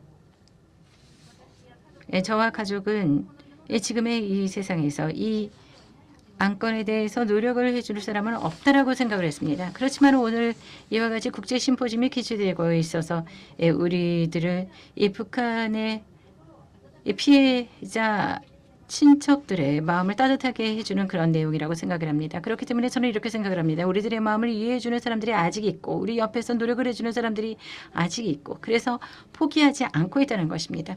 그래서 여기 있는 여러분들의 덕분으로 우리들 전원 그리고 북한에 납치된 친족 전원 모두 희망을 가질 수가 있는 것입니다. 저를 포함한 납치 피해자 가족 전원들이 하루라도 빨리 납치된 가족들에게 만날 수 있기를 기원을 합니다. 마지막으로 저희 가족을 대표해서 오늘 여기에 참가를 해주신 미디어 여러분들 그리고 단체 여러분들을 포함한 모든 분들에게 감사 말씀을 드리겠습니다. 대단히 감사합니다. 네, 판초이님으로부터의 말씀이셨습니다. 이상으로 납치 피해자 등 가족 여러분들로부터 생생한 직접적인 호소의 말씀을 들었습니다. 그러면 이어서 패널 디스커션 순서입니다. 모더레이터는 동아시아 국제정치, 현대 한국 조선 정치, 일한관계 연구자이자 북조선 문제에 관한 북한 문제에 관한 집필도 하고 계시는 일본의 케이오 기주쿠 대학 교수님이신 니시노 중야 교수님께서 맡아주시겠습니다. 그러면은 니시노 교수님 부탁드리겠습니다. 네, 지금 소개를 받은 케이오 기주쿠 대학의 니시노라고 합니다. 오늘은 잘 부탁드리겠습니다. 이미 가족 여러분들로부터 지적을 해주신 바와 같이 이 문제의 해결에 시간적인 제약이 있는 상황입니다. 이러한 가운데에서 러시아의 푸틴 대통령이 북한을 방문을 하는 등 국제 정세도 크게 움직여서 이 문제의 해결을 위한 움직임이 불투명해지고 있는 상황이기는 합니다만 한편으로 일본 정부는 김정은 위원장과의 고위급 협의를 요청을 하는 등 계속해서 노력하고 있습니다. 이와 같은 정세 속에서 이 문제를 해결하기 위해서는 어떠한 어프로치 그리고 어떠한 노력이 필요한가에 대해서 국제적인 관점에서 두 분의 패널리스트 분들을 모시고 논의를 하도록 하겠습니다. 그러면 오늘 논의를 해주실 패널리스트 두 분을 소개 말씀을 드리겠습니다. 먼저 첫 번째 패널리스트 분께서는 전 미국 국무차관보 대리이신 에반즈 리비아님이십니다. 에반스 리비어님은 미국 국무성에서 코리아 부장과 일본 부장 이외에 동아시아 태평양을 담당하는 수석 부차관보를 역임하시는 등 오랫동안 동북아 한반도 문제를 관여해 보셨습니다. 오늘 잘 부탁드리겠습니다. 이어서 두 번째 패널리스트를 모시겠습니다. 한국에서 참여를 해주신 국민대학교의 이원덕 교수님이십니다. 이원덕 교수님께서는 한국을 대표하는 일본 전문가일 뿐만 아니라 동북아의 국제 정세에 정통하고 계십니다. 오늘 잘 부탁드리겠습니다. 그럼 에번스 리비어님에게 먼저 5분 정도 말씀을 들은 후에 이원덕 교수님께도 5분 정도 말씀을 해주시고 이후 질의응답 세션을 갖도록 하겠습니다. 에번스 리비어님 부탁드리겠습니다.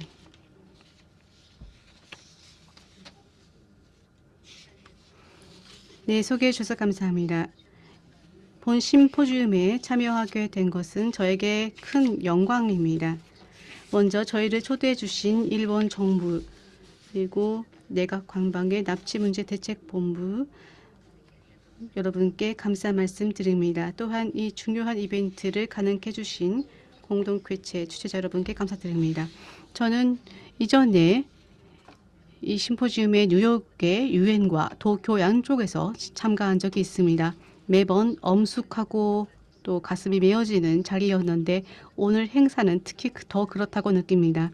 오랜 세월이 흘러 납치 피해자와 가족들은 나이가 든 가운데 우리는 아직도 많은 사람들의 삶에 깊은 상처를 입힌 이 부끄럽고 비인도적인 북한의 행위의 해결을 원하고 촉구하고 있습니다. 수년 전 저희는 이제 사태가 해결되지 않을까라고 기대를 품은 적이 있었습니다만 그 기대는 슬프게도 꺾이고 말았습니다. 오늘날 평양의 지도자들은 자신들의 체제가 만들어낸 아픔과 고통에 대처하는 데 전혀 관심이 없는 것처럼 보입니다. 북한 문제에 수십 년간 관여해온 우리로서는 피해자 가족에 대한 정권의 냉담함에 놀라움을 금치 못합니다. 그런데 결국 이들은 자국민에 대해서 대응을 하고 있고 몇십 년 동안 여러 차례에 걸쳐서 평양 정권은 보다 인도적이고 투명한 다른 길을 걸을 기회가 있었음에도 불구하고 그렇게 하지 못했습니다. 그 길을 선택을 할 능력이 없다는 것을 보여준 거죠. 26년 전 저는 테러에 관한 최초의 미북 대화의 의장을 맡았습니다. 이 대화는 미국의 테러 지원국 명단에서 제외되려면 북한이 무엇을 해야 하는지를 전달하기 위한 것이었습니다. 이 회담의 자리에서 북한 측은 자국이 국제적인 짐으로 취급받는데 진절머리가 났다. 보통 나라로 보았으면 좋겠다라고 말을 했습니다. 저는 이 협상 상대에 대해서 이 목표를 달성하려면 무엇을 해야 하는지 테러를 옹호하는 그룹과 평양의 관계를 끝내야 한다고 전했습니다. 북한이 해야 하는 일 중에 하나를 추가했습니다. 북한의 고립과 비인도적이라는 평판, 국제사회의 정상적인 이론이 될 수 없다는 점, 이러한 것들은 북한이 납치 문제에 대처하지 않는 한 해결되지 않습니다라고 저는 말씀드렸습니다. 그런데 협상 상대는 불쾌감을 드러내더라고요. 그런데 그는 제가 제안한 대로 행동한 경우 자국이 지불하게 될 대가를 알고 있었습니다. 26년이 지난 지금도 북한은 고립되고 있고 가난하고 보통의 나라로 받아들여지지 않고 있습니다. 보통이 아닌 거죠. 북한은 결정적으로 자신의 문제에 대처하고 있지 않습니다. 일본은 북한에 대해 이 중요하고 감정적인 문제에 대해 전진할 것을 요구해 왔습니다. 북한은 러시아와의 새로운 관계를 강화시키고 핵무기 보유국으로서의 지위를 자신하며 중국과 러시아 등 파트너들에 의해 유엔 안보리의 행동으로부터 보호를 받고 있지만 일본의 우려를 받아들이는 데 진지하지 않은 것 같습니다.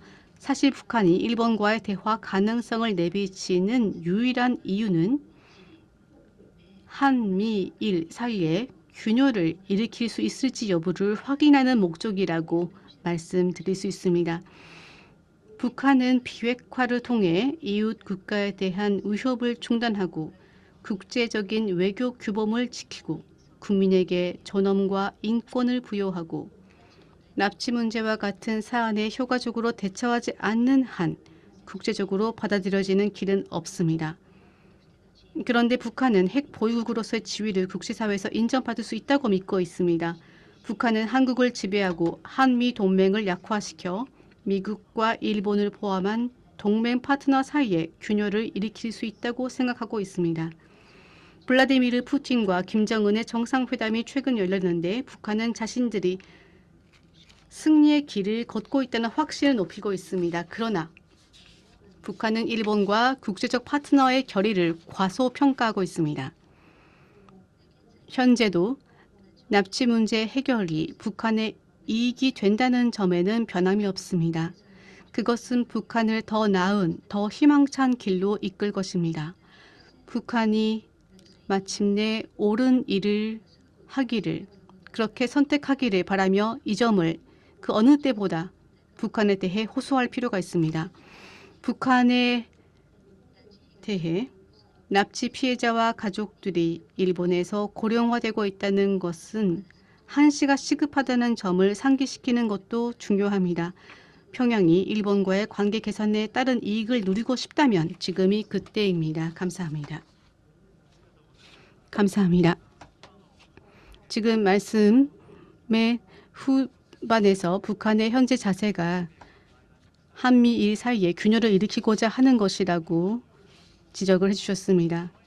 한편으로 그럼에도 불구하고 납치 문제를 시급히 해결해야 한다라는 관점에서 우리가 노력을 하고 있습니다만 잠시 후에 리비아님께서는 납치 문제 해결이라는 것이 북한에 있어서도 이익이 된다는 것을 북한에게 이해를 시키기 위해서는 어떠한 일을 우리가 해야 할지, 그리고 리비아님께서 말씀해 주신 것처럼 가족이 고령화되는 가운데 이 문제에는 시간적인 제약이 걸려 있다는 점을 북한에게 알리기 위해서는 어떠한 접근 방식이 더 필요한지에 대해서 말씀을 들려줬으면 합니다. 실제로 북한과 협상을 해보신 경험을 토대로 이 점에 대해서 말씀을 들을 수 있으면 감사하겠습니다. 그러면 이어서 한국의 국민대학교의 이원도 교수님께서 말씀 부탁드리겠습니다. 잘 부탁드리겠습니다. 안녕하십니까. 국민대학교 이원덕입니다. 먼저 이렇게 의미 있는 국제 심포지움을 개최해 주신 관계 여러분께 감사의 말씀을 드립니다. 저는 개인적으로 이 회의에 참가하게 되어서 패널리스트로 참가하게 되어서 대단히 영광으로 생각을 하고 있습니다. 여러 관계자 분들의 말씀을 듣고 대부분 공감을 표하고 싶은 그런 얘기들이었습니다. 그 중에서도 특히 납치 피해자 가족분들의 절절하고도 아주 안타까운 사연, 그리고 말씀을 듣고 가슴이 상당히 아픔을 느꼈습니다. 간절히 공감하면서 저의 그 이야기는 한 3가지 포인트로 나눠서 말씀을 드리고자 합니다. 먼저 첫 번째로는 대단히 시간적인 제약이 있는 납치 문제가 조속히 해결돼야 된다고 하는 그 필요성에 대한 말씀입니다. 많은 분들이 지적해 주셨다시피 납치 문제는 인류 보편적인 문제이기도 하고 또 일본 입장에서 보면 주권 문제이기도 합니다. 동시에 남북한 분단과 갈등, 그리고 동북아시아 국제정치의 대결적인 구도가 만들어낸 아주 해묵은 과제라고 생각합니다. 이것은 반드시 해결돼야 되는 관점에서 문제를 바라봐야 된다고 봅니다.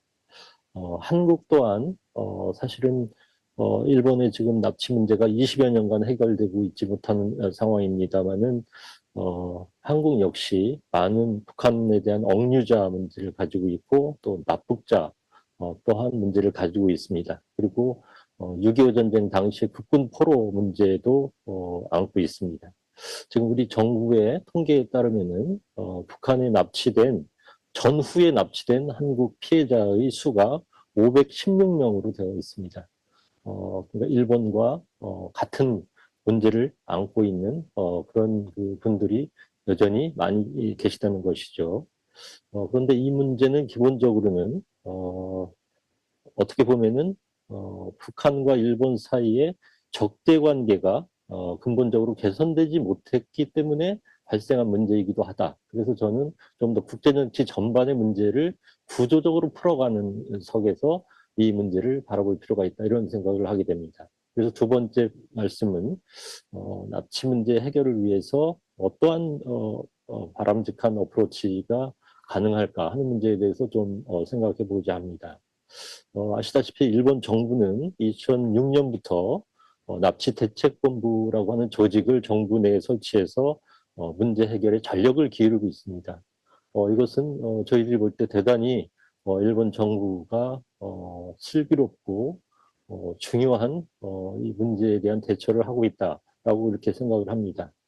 제가 조사를 해보니까 1년 이 대책본부의 본부장은 물론 그 총리 대신이 맡고 있고 또 관방장관이 본부장을 겸직하고 있는 것으로 알고 있습니다. 많은 국가 예산을 투입하고 있고 또 거기에도 많은 인원이 배치되어 있는 것으로 압니다. 우리 입장에서 보면은 일본이 한편으로 좀 부럽기도 하고 어떤 의미에서 존경스러운 측면도 좀 있다고 봅니다. 일본의 그 납치 문제에 대한 그 원칙은 크게 세 가지로 알려져 있습니다. 납치 문제가 가장 중대하고 심각한 과제다라고 하는 점. 두 번째는 납치 피해자 전원 생존을 전제로 하는 생환 요구를 하고 있다고 하는 점. 그리고 납치 문제가 해결된 후에 국교 정상화를 추구한다. 이렇게 되어 있는 것으로 저는 알고 있습니다. 그런데 여기서 저는 약간 각도를 바꿔서 현실적으로 이 문제를 해결하기 위해서는 납치 문제 해결 후에 국교 정상화, 이렇게 선 문제 해결 후 국교 정상화라고 하는 원칙이 현실적으로는 어떨까 하는 그런 좀 생각을 하게 됩니다. 다시 말씀드려서 입구론적인 접근을 하고 있는 지금의 자세를 출구론적인 관점으로, 출구론적인 자세로 바꾸는 것은 어떨까? 현실적으로 볼 때 그런 생각을 해보게 됩니다. 미국의 경우 쿠바하고의 그 수교를 선행시킨 다음에 관계 정상화에 나섰던 경험을 가지고 있습니다. 오바마 정부 때 2013년대 일이죠. 그래서 저는 수교 교섭과 동시에 국교 정상화를 동시 진행하는 방법이나 아니면은 수교 후에 교섭을 진행하는 방법은 어떨까라고 하는 점을 좀 생각을 해보게 됩니다.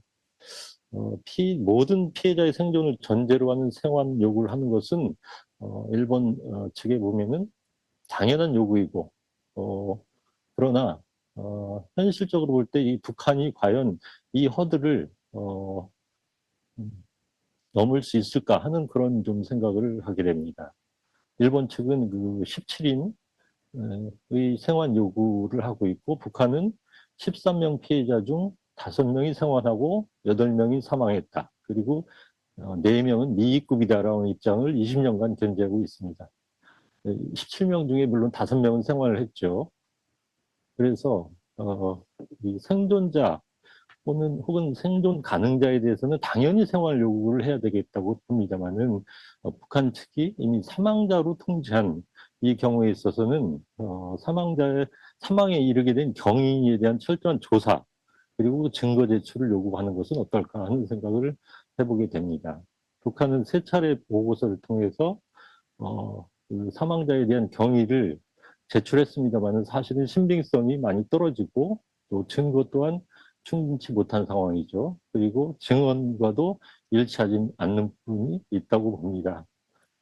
그래서 좀 더 정확한 조사와 그 증거 제출을 요구하는 그런 노력이 있어야 되지 않나 이런 생각을 하게 됩니다. 세 번째 포인트는 납치 문제는 북한 문제 그 자체 그리고 남북한 분단 문제 그리고 동북아의 평화 안보 문제와 직결되고 있다고 하는 관점이 대단히 중요하다고 생각합니다. 그래서 납치 문제 해결은 북일 수교 교섭과 북한 핵미사일 문제 등의 일부 관계 현안과 깊이 연동돼 있다고 하는 점 그리고 납치 문제 원점은 북한의 체제 문제에 그 뿌리를 두고 있습니다. 동시에 남북한 대결 구조 그리고 일북한 간의 적대 관계를 비롯한 이 동북아 국제 관계의 구조와도 연관돼 있다는 점을 좀 강조하고 싶습니다. 따라서 이를 해결하기 위해서는 좀 더 국제 정치의 적대적인 구조를 바꾸기 위한 그런 유연하고도 대범한 시도가 필요하지 않겠나 그렇게 보고 결국 이 납치 문제 풀기는 좀 다자적인 차원의 어떤 방정식을 푼다는 그러한 관점에서 풀어가는 것이 현실적이지 않을까 이렇게 생각합니다. 지금 북일 간에는 일본과 북한 간에는 총리 직속의 고위급 교섭을 시도하고 있다고 듣고 있습니다. 이러한 교섭을 좀 더 박살가해서 이 문제를 풀어갈 수 있도록 그렇게 노력을 해주시기를 간절히 바라는 마음 금치 못합니다. 이상으로 일단 저의 발언을 마치도록 하겠습니다.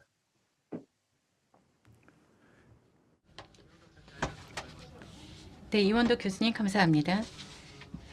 예, 지금 보고 서두에서도 있었다시피 한국의 윤석열 정부는 북한의 인권 문제를 상당히 중시를 하고 있다라고 하는 점에 대해서도 잘 알고 있습니다. 네, 한편으로 북한은 지금 한국에 대해서 기존보다도 훨씬 더 적대적인 자세를 보이고 있는 것을 잘 알고 있습니다. 이와 같은 가운데에서 이 납치 문제를 비롯해 북한의 인권 문제를 진전시키기 위해서 한국 정부 또는 이원덕 교수님 자신이 어떠한 어프리치가 효과적이라고 생각을 하시는지 말씀을 들었으면 좋겠습니다. 그러면은 지금으로부터 20분 정도 시간이 있습니다. 두 분 패널리스트 분들과의 논의를 진행을 해보도록 하겠습니다. 먼저 에바스 리비아님에게는 조금 전에 드렸던 질문. 그러니까 북한의 전술이라고 하는 것은 우리들도 충분히 잘 알고 있습니다만 그 가운데에서 이 절박한 이 문제를 해결하기 위해서 이와 같은 북한의 전술을 우리가 안 후에 어떠한 어프로치를 해 나갈 필요가 있는가? 조금 전에 드렸던 질문에 대해서 리비아 선생님의 이야기를 듣도록 하겠습니다. 네, 감사합니다. 매우 중요한 질문이었다고 생각을 합니다. 저도 조금 전에 코멘트에서도 말씀을 드렸습니다만 아주 확실한 이와 같은 코어 메시지, 핵심적인 메시지를 줘야 된다고 생각합니다. 북한이 일본 그리고 국제사회의 우려에 대처를 할 수가 없다고 한다면 모든 문제에 대해서 가장 중요한 이 납치 문제에 대해서 대처를 하지 않으면 안 된다는 것입니다. 북한이 이 부분을 확실하게 이해를 해야 되는 것인데 이 북한이 보통 국가로서 그래서 국제사회에 들어오려고 한다면은 이것은 영원히 이것은 되지 않는다는 것입니다. 이 문제에 대해서 대처를 하고 해결을 하지 않으면 안 된다는 것입니다. 이것은 나쁜 뉴스라고 전해야 된다는 것입니다. 그리고 좋은 뉴스도 전할 필요가 있다고 생각을 합니다. 매우 구체적으로 미래를 그릴 수 있도록 하는 것입니다. 북한이 미래의 보통 국가, 그러니까 국제사회의 일원이 되어서 공헌할 수 있는 일원이 될 수 있는 로드맵을 그려주는 것입니다. 이 양쪽의 메시지에 북한이 귀를 기울여야 합니다. 우리가 이와 같은 메시지를 실행력이 있는 형태로 해서 모든 레벨에서 특히 북한의 정상 쪽에 이것을 전하게 되면은 북한은 궁극적으로는 바르고 그리고 합리적인 선택을 하리라고 생각을 합니다. 우리가 생각을 해야 될 것은 윌리엄 페리 전 국무장관과 함께 제가 평양에 갔었던 적이 있었습니다. 당시에 함께 힘을 합해서 핵 문제에 대해서 논의를 했었던 것입니다. 당시에 다른 사람들은 무리한 일이다. 이와 같은 대화가 시작될 것이는 없다라고 생각을 했었습니다만 저는 북한을 방문해서 페리 국무장관의 모든 회의에 제가 참석을 했었습니다. 당시 타빈 분들과 고위급 협의도 했었습니다. 지금 말씀드렸던 이와 같은 제안을 했습니다. 북한에 있어서는 두 개의 길이 있다라고 하는 것. 그 가운데 하나의 길에 대해서는 어두운 미래를 향하는 길, 그리고 또 하나의 길은 보다 더 밝은 미래를 향해서 갈 수 있는 길이라고 하는 것을 제안을 했습니다.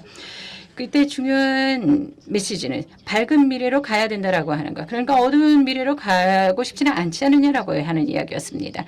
이와 같은 길에 대해서 북한은 그 결과 이 협상의 자리에 나오기를 했었습니다. 많은 사람들이 예측에 반해서 나왔다는 것이죠. 예, 그래서 일정 기간에는 어느 정도의 진전은 있었습니다. 이 부분에 있어서는 수법이 있습니다. 그러니까 일본이 주도할 수도 있고요. 아니면은 미국, 호주, EU 그리고 전 세계에서 서포트를 할 수가 있습니다. 이와 같은 길이 있다는 것이죠. 그리고 구체적으로 김정은 위원장에게 이것을 호소하는 것입니다. 정상으로서 초기 단계에 본인이 요구하고 있는 것은 보다 더 좋은, 그러니까 자국 국민들에게 있어서 좋은 길이라는 것이죠. 일본과 국제사회는 보다 좋은 생활을 북한에 제공할 수 있는 힘이 있습니다. 이와 같은 것을 제시할 수가 있어야 되는 것입니다. 보다 좋은 길로 가져갈 수 있도록 이 밝은 미래를 손에 넣을 수 있도록 이렇게 제안을 하는 것입니다. 네, 리비아님 감사합니다. 북한의 실정을 생각을 한다고 하더라도 그리고 지금 현재 리더가 내걸고 있는 슬로건을 보더라도 북한의 인민들의 생활을 어떻게 윤택하게 할 수가 있는가라고 하는 것이 북한에게 있어서도 중요한 과제가 되리라고 생각을 하며 이것을 리더에게 직접 알 수 있도록 이야기를 하는 것도 필요하다라고 하는 점, 이와 같은 취지의 발언이셨다고 생각을 합니다. 대단히 감사합니다. 그러면 이어서 이원덕 교수님께는 조금 전에 제가 여쭈어봤던 질문이 되겠습니다. 한국의 윤석열 정부는 북한의 인권 문제를 상당히 중시하고 있는 가운데에서 지금 현재는 남북 관계가 더욱 적대적인 이와 같은 관계가 되어버렸습니다. 이 가운데 있어서 한국 정부로서 또는 한국의 전문가로서 이 납치 문제를 포함한 북한의 인권 문제를 실질적으로 움직여 나가기 위해서는 어떠한 어프로치가 필요하다라고 생각을 하시는지, 또는 한국 정부가 이 문제에 어떤 식으로 대응을 하고 있는지에 대해서 여쭤보고 싶습니다. 잘 부탁드리겠습니다. 먼저 아까도 말씀드렸지만 그 한국 입장에서도 그 지금 북한 납치 문제는 남의 문제는 아닙니다. 아까도 제가 설명드렸지만 북한에 지금 억류되어 있는 한국인들이 많이 있고요. 그다음에 과거 한국 전쟁 당시에 포로로 잡혀가서 아직도 감금 상태에 놓여 있는 사람들도 많이 있습니다. 그리고 516명 우리 정부가 인정한 전후의 북한 납치 피해자들이 존재합니다. 이들은 북한 근해에서 동해안이나 서해안에서 조업을 하다가 납치된 분들도 있고요. 경우에 따라서는 학생들이 해변에서 해수욕하다가 납치된 경우도 있습니다. 그동안 사실은 이러한 사실에도 불구하고 한국 정부는 북한하고의 대화에서 이러한 이슈를 정면으로 제기한 적이 사실 별로 없었습니다. 그러다가 윤석열 정부 들어서 북한 인권 문제가 대단히 중요하다. 그리고 한국인 납북 피해자 문제를 풀어가는 것이 대단히 중요하다라고 하는 사실을 좀 더 강조하는 차원에서 이 문제를 어프로치하고 있고, 사실은 그 한미일 3국 정상회담의 공동성명에서도 이 문제는 언급된 바가 있습니다. 2022년 11월에 그 프놈펜에 있었던 한미일 3국 정상회담에서 공동성명의 형태로 납치자 문제 해결을 위한 공동의 의지를 확인한 바가 있고, 더 나아가서 2023년 8월 캠프 데이비드 선언에서는 한미일 정상이 납북자, 억류자, 그리고 국군 포로 문제 해결을 위해서 공동의 의지를 확인한다는 그런 내용을 발표한 바가 있습니다. 이것만 보아도 한국이 지금 일본이 당면하고 있는 납치자 문제에 대해서 함께 공감하고 또 공동 전선을 구축해서 이 문제를 풀어가려고 하는 그런 그 자세는 충분히 엿볼 수 있다고 생각합니다. 그래서 일단은 한국 정부나 한국 국민의 입장에서 보더라도 일본의 납치 피해자 문제는 바로 우리의 문제고 우리와 함께 공감할 수 있는 문제다라고 하는 문제의식은 최근 들어서 상당히 더 강하게 부각되고 있다고 하는 점을 좀 말씀드리고요. 지금 그 한국의 통일부 내에도 위한 대책실을 꾸몄습니다. 아까 일본은 일본 정부 내 2006년에 납치 대책본부라고 하는 상당히 방대한 조직을 꾸려서 이 문제를 다뤄나가고 있지 않습니까? 한국도 이제 통일부에 그러한 조직을 전담하는 그런 부서를 지금 설치했다고 하는 점을 말씀드리고요. 구체적으로 그러면은 이 문제를 풀기 위해서 어떠한 그 어프로치가 가능할까 하는 문제는 좀 저는 전략적으로 볼 수밖에 없다고 생각합니다. 일방적으로 지금 북한에 대해서 압박을 가하는 것이 바로 조속한 해결로 이어지는지에 대해서는 100% 장담할 수 없다고 봅니다. 그러니까 20여 년간 이 문제를 해결하기 위해서 그러한 노력을 해왔음에도 불구하고 일부의 진전도 없었습니다. 그래서 저는 조금 더 전략적인 어프로치를 좀 다른 방식으로 하는 것도 이제 좀 검토해 볼 필요가 있다 하는 관점이고요. 그런 의미에서는 압박과 더불어서 대화, 일본 정부의 방침도 그렇지 않습니까? 대북 정책의 두 개의 기조는 하나는 압박이고 하나는 대화라고 생각합니다. 그래서 조금 더 유연하게 북한의 변화를 끌어낼 수 있는 그러한 유인책도 동시에 고려하는 것이 어떻겠는가. 그래서 일본 입장에서 보면 국교 정상화의 카드가 바로 그런 카드가 될 수 있다고 생각하고요. 그래서 좀 전략적으로 이 북한에 대한 어프로치를 하되 한일이 단단한 공조를 하고 더욱이 한미일 공조라고 하는 기반 속에서 전략적으로 압박과 대화라고 하는 두 가지 카드를 겸용하면서 북한 문제에 대해서 다루어 나가는 것이 좀 보다 현실적이지 않을까 이렇게 좀 생각을 해보게 됩니다.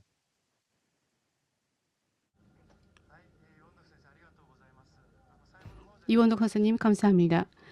끝부분에서 언급을 해주신 한일 양국의 공조 그리고 한미일 간의 공조에 대한 부분을 잠시 후에 다시 여쭙도록 하겠습니다. 감사합니다.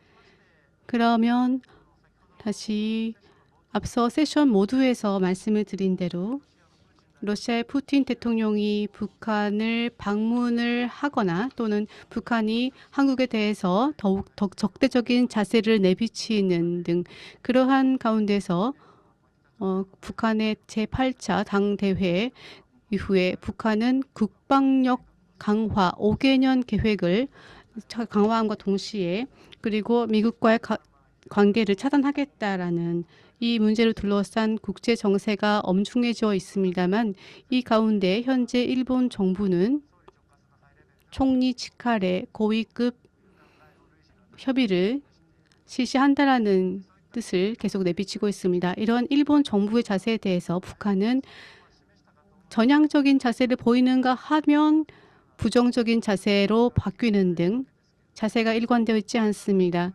이러한 상황을 바탕으로 이런 상황을 감안해서 북한이 일본과의 대화에 나서게끔 하려면 어떠한 접근 방식이 필요하다고 느끼시는지 현재 국제 정치, 국제 구조 속에서 어떠한 접근 방식이 유효할지에 대해서 리비아님께 말씀을 듣도록 하겠습니다. 이와 함께 가능하다면 현재 나와 있는 것처럼 올 11월 달에 미국 대선을 북한이 주의 깊게 지켜보고 있을 것이다라고 지적이 되면서 경우에 따라서는 그 후에 대미 외교에 적극적으로 나서지 않을까라는 견해가 있는데요. 앞으로 북한의 이러한 대미 외교 그리고 대외 정책에 대해서 어떻게 전망을 하시는지 이 점도 같이 말씀을 해주실 수 있으면 감사하겠습니다.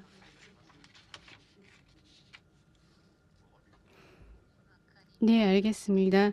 두 번째 답변부터 말씀드리고자 합니다. 미국의 그 내부 정책에는 피하고는 싶지만 어쨌든 한쪽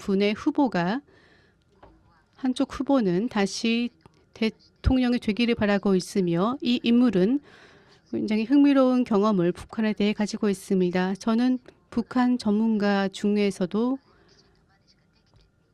그 부분은 제대로 대응을 하지 못했던, 관리하지 못했던, 지난 정부에서 잘 하지 못했다라고 저는 분석을 하고 있습니다. 일방적이고 위험한 정보를 북한에 제공하고 플러스 마이너스 결과로서는 완전히 결과가 실패했습니다. 제가 늘 호소하는 것은 고위급 대화가 필요하다는 것. 이 고위급이라고 했을 때 북한과 관련해서 이러한 얘기는 자기들의 숙제라고 할까요? 준비를 제대로 해야 됩니다. 자신들이 준비를 제대로 해야 합니다. 싱가포르와 하노이의 정상회담에서는 제대로 준비가 되지 않았습니다. 더욱 큰 잘못이 있었고 최종적으로는 저도 예상을 했던 다른 사람도 예상을 했지만 역시 실패했습니다. 북한은 이쪽 후보가 좋다라고 미국 대선을 바라보고 있을 텐데요. 이 후보는 조 바이든이 아닌 후보인데 북한이 왜 이 한쪽을 더 선호하는지 그 이유는 그 사람이라면 혹시라도 솔직하게 우리의 말을 들어주지 않을까라는 식으로 기대를 하는 것 같습니다. 또 하나의 질문에 대한 답변을 드리겠습니다. 여기서 중요한 것은 현재 일본이 하고 있는 지원 그리고 국제사회가 일본에 제공하고 있는 지원을 계속하는 것이 중요하다는 것입니다. 더 나아가서 조용한 대화를 북한과 함께 하는 것이 중요합니다. 이유를 말씀드리겠습니다.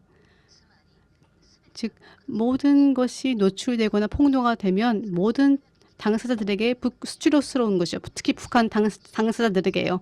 이러한 얘기는 국무성을 퇴직한 후에 저는 조용한 대화를 통해서 조용한 대화에 대해서 북한과 관여를 해왔습니다. 미국인 중에 이제 구속되어서 스파이로 이제 기소된 사람의 귀국을 요구하기도 했습니다. 제가 6건 담당했는데요. 모든 미국 사람들은 모두 귀국을 했습니다. 한국계 미국인도 있었고 모든 사람이 돌아왔습니다. 무엇보다 중요했던 것은 조용한 대화입니다. 북한에 대해서 조용한 대화를 하면서 거듭해서 강조해야 하는 것은 북한의 미래가 얼마나 어두운지 만약에 현재대로 그러한 사람을 간주를 하고 기소를 하면 소송을 하면 어떻게 되는지에 대해서 얘기를 하면서 조용한 대화를 했고요. 고위급 대화도 중요하지만은 적절하게 준비를 해야 됩니다. 따라서 앞으로 앞으로 미국 대선이 어떻게 될지 지켜봐야 하겠지만 현 정부는 제대로 대처하고 있다고 생각을 합니다. 궁극적으로는 북한은 협상 테이블로 돌아올 것입니다. 그렇게 생각을 합니다만 조 바이든이 재선이 되지 않은 경우에는 트럼프 전 대통령이 했던 싱가포르의 실패를 다시 해서는 안 됩니다. 네, 감사합니다. 경험에 의거한 아주 시사점이 많은 말씀을 해주셨습니다. 리더십에 연결되는 메시지를 전달하고 고위급의 협의도 필요하지만 그러기 위해서는 충분한 사전 준비가 필요하다는 점 그리고 조용한 환경이 필요하다는 점에 대해서 경험을 바탕으로 말씀을 주셨습니다. 감사합니다. 그러면 이어서 이원도 교수님께 여쭙겠습니다. 앞서 말씀의 이제 끝부분에 나왔던 한미일 그리고 한일 양국의 협력을 앞서 제가 말씀을 드렸던 것 같은 굉장히 복잡하고 엄중한 국제 정세 속에서 어떤 식으로 하면 협력을 해나가는 것이 문제 해결에 이어지는지 이 점에 대해서 조금 더 고견을 말씀을 해주시면 감사하겠습니다. 북한 문제를 풀어가는 그 환경만 놓고 보면은 저는 상당히 좀 비관적이라고 생각합니다. 최근에 푸틴 대통령의 방북도 있었죠. 그래서 북이 좀 밀착하고 있고 또 북한은 윤석열 정부 출범 이후에 남북한 관계를 완전히 적대 국가로 동일한 민족의 통일 문제가 아닌 적대 국가 간의 관계로 규정을 하고 있습니다. 그리고 한반도와 동북아를 둘러싼 국제 구조는 지금 미중 전략 경쟁의 구도가 형성되고 있습니다. 이러한 그 저간의 상황을 생각하면은 북한 문제를 풀어가기에는 상당히 지금 엄중한 그러한 상황이 진행되고 있다. 이렇게 저는 진단하고 있습니다. 그 속에서 유일하게 특히 지금 북한은 한국, 미국을 적대시하는 가운데에서 일본과는 유독 그 대화를 할 수 있는 가능성을 최근 시사하고 있습니다. 이것이 어떻게 보면은 한 가닥의 기회가라고 저는 보고 있습니다. 물론 한미일의 공조를 그리고 한미일 간의 협력 관계의 균열을 가하고자 하는 시도일 가능성이 매우 높다고 보고 있습니다. 그럼에도 불구하고 지금 유일하게 북한을 변화시킬 수 있는 외교적인 통로는 북일 관계, 일북 관계가 유일하다고 생각합니다. 그래서 저는 기시다 정부가 대북 어프로치를 조금 더 박차를 가해서 할 수 있도록 지원해 주셨으면 좋겠고, 특히 한미일의 긴밀한 공조 속에서 북일 간의 대화가 이루어진다면은 소기의 성과를 이룰 수 있지 않을까 하는 그런 생각을 해보고요. 두 번째는 아까 리비어 선생님께서도 말씀해 주셨다시피 북한을 변화시키기 위해서는 톱다운 방식의 협상이 대단히 유효하다고 생각합니다.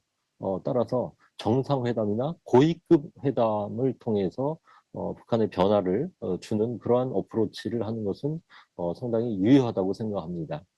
아무래도 바텀업보다는 톱다운 방식의 결정 구조를 가지고 있는 북한의 현실을 감안하면은 가장 좋은 대북 어프로치는 정상회담이 아닐까 이렇게 생각하고 일본에게 지금 기시다 총리에게 좁지만 작은 공간이 기회가 열려 있다고 한 점을 잘 활용하고 그러한 그 기시다 정부의 대북 대화 노력에 대해서 미국과 한국이 그것을 충분히 공조하고 긴밀히 서포트해주는 그런 노력 또한 중요하지 않을까 이렇게 생각합니다.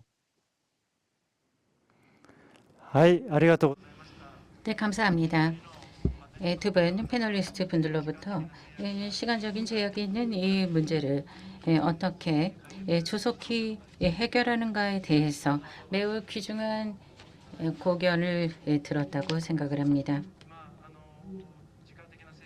시간적인 제약이 있는 데다가 국제 정세가 더욱 이 북한을 둘러싼 국제 정세가 더욱 엄중해지고 있는 가운데 북한의 정치 대제의 체질이라고 하는 관점에서도 리더에 대한 적극적인 어프로치 그리고 준비 그리고 조용한 환경 그리고 한미일의 협력 이와 같은 것이 필요하다라고 하는 상당히 아주 중요한 지적을 해주셨다라고 생각을 합니다. 두 분 패널리스트 분들에게 다시 한번 감사 말씀을 드리겠습니다.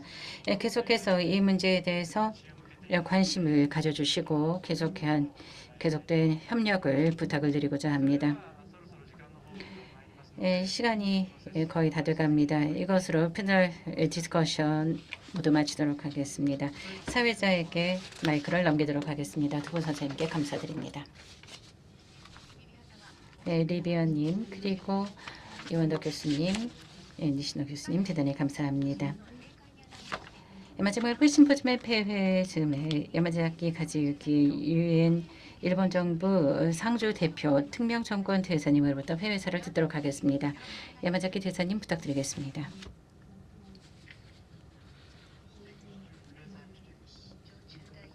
상주 대표 여러분, 그리고 등단자 여러분, 패널리스트 여러분, 그리고 참가해 주신 여러분, 오늘은 충실한 논의를 해주신 데 대해서 감사 말씀을 드립니다. 여러분들께서 참가를 해주셔서 아주 귀중한 자리가 된 것을 다시 한번 감사 말씀을 드리겠습니다. 그리고 미국, 호주, 한국, EU의 각 상주 대표님 여러분들로부터 강력하고 그리고 명확한 지지 메시지를 보내주신 데 대해서 깊이 감사 말씀드립니다.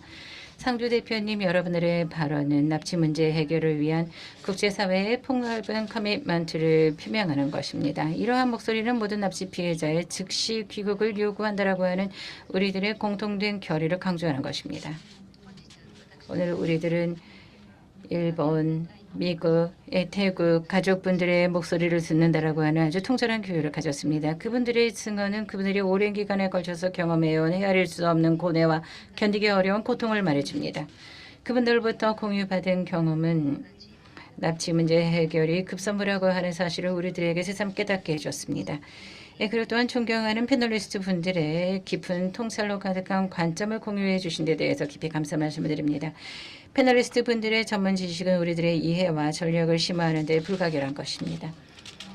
마지막으로 본 심포지엄 개최를 통해서 납치 문제의 즉시 해결을 위해 모든 노력을 다하겠다라고 하는 일본의 흔들림 없는 결의를 재확인했습니다. 오늘 참석을 해주신 여러분들께서 이 목표를 향해서 힘을 합해서 협력을 해주시리라 믿습니다. 경청해 주셔서 감사합니다. 야마자키 대사님 감사합니다. 이상으로 납치 문제에 관한 온라인 UN 심포지엄을 모두 마치도록 하겠습니다. 오늘은 장시간 논의에 마지막까지 참가를 해주신 데 대해서 진심으로 감사드립니다.